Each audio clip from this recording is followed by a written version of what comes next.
Halo what's up buat like lover, kembali lagi bersama saya di channel Kursi Plastik Merah. Hari ini kita akan mereview singkat sebuah produk dari MJH, yakni 1100 High Resolution God Gundam.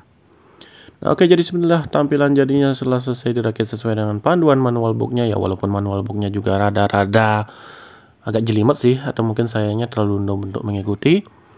Oke, di sini ada skirt samping atau di skirt sampingnya ada beam sabernya, dan di sini armor bagian betisnya juga mudah copot. Jadi perlu kalian waspadai. Skirt depan sama halnya. Begitu juga di bagian skirt samping yang kalian posekan juga bakal ngelotok dia. Ini sebenarnya audionya saya dubbing ya, karena di back soundnya itu ada suara Linkin Park. Jadi nanti takutnya kena copy benar. Di bagian dada bisa dibuka sedemikian untuk memperlihatkan ada clear partnya di bagian dadanya, atau berserk mode ya kalau nggak salah namanya. Kemudian di bagian ankle kaki, di ankle pangkal paha ini yang rada kocak di sini. Yang memang sih seperti ini harusnya dipakai untuk mode artikulasi gaya-gayanya dia. Cuma ya rada loose. Oke, skirt belakang masih bisa digerakkan. Untuk tekukannya memang mantap di sini. Emang posenya sebenarnya mantap, cuma ada beberapa partnya itu copot-copotan, jadinya emosi sesaat. Itu yang paling ngeselin itu di bagian armor betisnya itu ya. Untuk di belakangnya ini bisa dibuka, ada gimmicknya sedikit.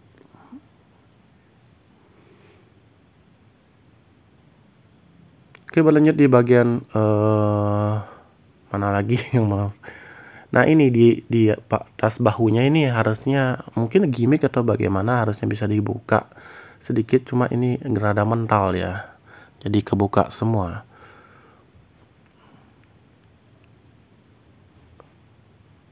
Nah, oke, di bagian bahu bisa direntangkan ke depan sedikit, perputaran 360 derajat, kemudian rentangan ke samping.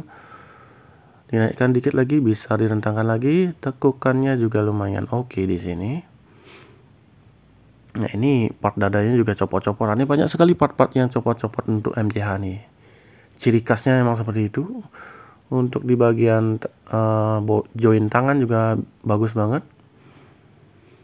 Nah, di sini ada extensinya, cakarnya, entah apa namanya.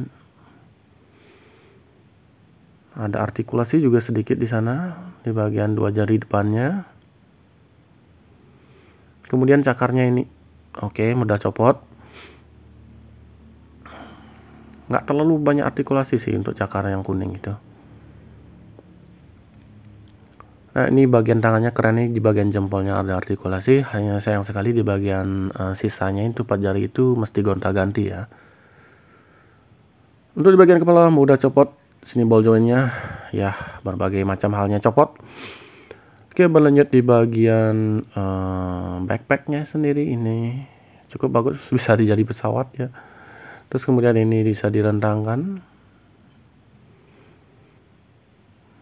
kayak laba-laba jadinya atau entah apa namanya. Untuk memasukkannya sendiri di sini bisa di rotasi, kemudian dimasukkan di bagian punggung yang bolong ini. Nah, jadi seperti inilah. Sangat mudah sebenarnya untuk dicolokkan. Nah, ini di join pangkal pahanya yang memang cukup mengesalkan, dia rada letoy di sini. Mungkin bagi kalian yang memang suka tanpa pose ya bisa dipakai instan aja di sini. Oke, cukup mengesalkan juga. Ini sebenarnya kalau nggak saya dubbing, ini suara ngelotok-ngelotok part jatuhnya emang cukup gurih ini. Oke, di sini kita ada pedangnya dengan efek beam saber. Cuma ini tidak terlalu bisa pas banget masuknya, jadi ada sisa di sana dan juga cukup keras untuk dilepaskan kembali.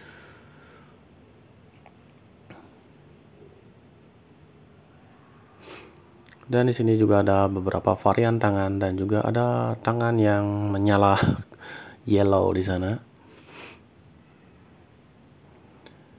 Oke, segitu aja review nggak jelasnya, dan di sini juga saya sudah pasangkan mode pelangi di bagian punggungnya.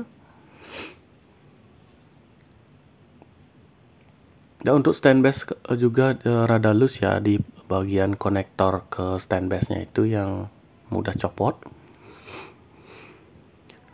Konektor stand base ke pangkal paha maksudnya. Ke pangkalnya itulah.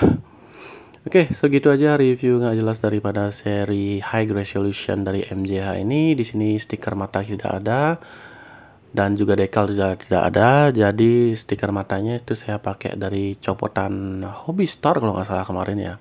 Itu dari Exia itu kan banyak dikasih stiker mata. Nah, saya kembangkan dari sana.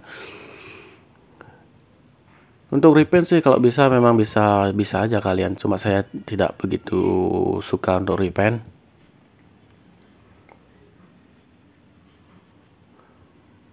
Nah, untuk di pemasangan stand base-nya di sini cukup gampang sebenarnya karena ada sliding-nya di sana di bagian pangkalnya. Cuma ya sliding-nya itu yang mudah sliding balik, jadi ada mudah copot jadinya. Oke, dengan harga 500 ribuan kit ini apakah layak bagi kalian untuk koleksi yang suka pose-pose sih? Sebenarnya ini kurang begitu bagus ya, bukan bagus dalam artian gimana, cuma rada mengesalkan sih pas pose-pose karena banyak part yang lotok-lotok di mana-mana. Atau mungkin bisa kalian cari yang RG, kalau nggak salah RG-nya rata-rata harganya masih 500 ribuan juga. So, jadi bisa kalian pilih-pilih lagi.